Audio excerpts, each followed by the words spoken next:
Bien-aimés dans le Seigneur, bonjour chez vous. Rhapsodie des réalités du vendredi 27 mars 2026. Et Pasteur Christ partage avec nous sur ce thème. Cherchez seulement le royaume. Alléluia. Notre verset d'ouverture est tiré du livre de Matthieu 6, verset 33.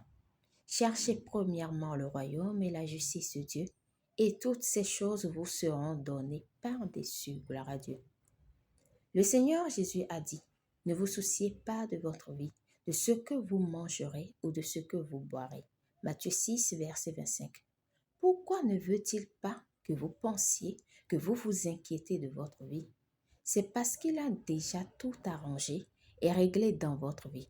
Il dit, regardez les oiseaux du ciel, ils ne sèment ni ne moissonnent et n'amassent rien dans des greniers, et votre Père céleste les nourrit. Ne valez-vous pas beaucoup plus que Matthieu 6, verset 26. Vous êtes le trésor de Dieu, son bien le plus précieux et le plus chéri. La Bible dit, qui sait déjà ce qu'il y a dans votre cœur avant que vous le lui demandiez. Matthieu 6, verset 8. Vous êtes le trésor de Dieu, son bien le plus précieux et le plus chéri. La Bible dit, qui sait déjà ce qu'il y a dans votre cœur avant que vous le lui demandiez. Matthieu 6, verset 8. Il vous a donné sa vie, son nom, sa nature et son royaume. Il vous a tout donné. 1 Corinthiens 3, verset 21. 2 Pierre 1, verset 3. Maintenant, après vous avoir tout donné et fait bien plus que ce que vous pouvez demander ou penser, il a donné une instruction simple. Cherchez premièrement le royaume et la justice de Dieu. Matthieu 6, verset 33. La clé est que vous recherchez uniquement le royaume et ensuite tout ce qu'il a déjà fait pour vous ou que vous pourrez désirer se manifestera. C'est ça la voie de l'esprit. Alléluia. Refusez de courir après les biens matériels, pensant que la vie dépend de ce que vous possédez. Le Seigneur Jésus a dit, gardez-vous avec soin de toute avarice, car la vie d'un homme ne dépend pas de ses biens futiles dans l'abondance. Luc 12, verset 15. Quelles sont vos activités dans la vie? Qu'est-ce qui retient votre attention? Vous avez déjà tout en Jésus-Christ, alors concentrez-vous sur l'expansion du royaume de Dieu. Concentrez-vous sur l'évangile et la propagation de la justice dans les nations.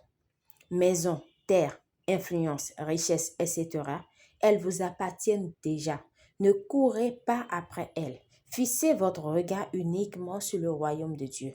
Faites de sa justice votre passion, la poursuite de votre vie. Ce faisant, toutes les choses que d'autres recherchent désespérément vous parviendront sans difficulté. C'est ça la vie de foi, c'est la vie de l'esprit. Gloire à Dieu. Priez.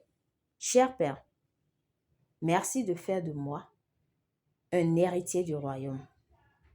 Christ est mon tout et en lui j'ai toutes choses. Je refuse de m'inquiéter des possessions matérielles, car je vis dans ta parole et par ton esprit. Ma seule poursuite est ton royaume et sa justice. Au nom de Jésus, Amen.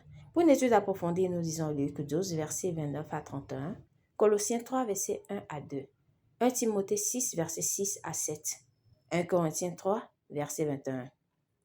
Nous aimerions maintenant vous donner l'opportunité de recevoir le Seigneur Jésus-Christ comme votre Seigneur et Sauveur. Vous devez juste croire dans votre cœur et confesser de votre bouche et vous recevrez la vie éternelle. Gloire à Dieu.